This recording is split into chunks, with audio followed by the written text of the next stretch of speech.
ChadTheBeastHardy.com sucks.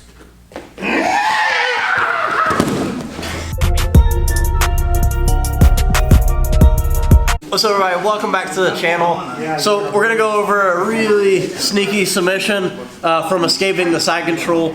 So I went over this a bunch on the channel. The escape where I start to do the shoulder roll here and he starts to post.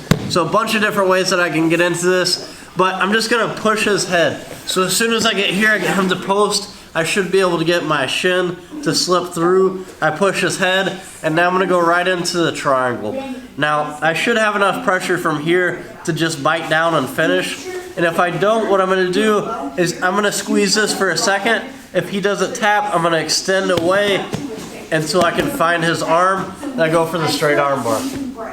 And it's really sneaky because you go here, a lot of times you can just catch here. Sometimes you might have to control the arm for a second.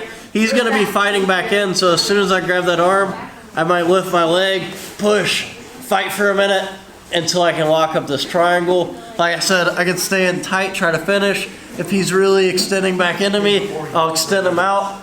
I'll bite down on the elbow and get the finish there. So one more time.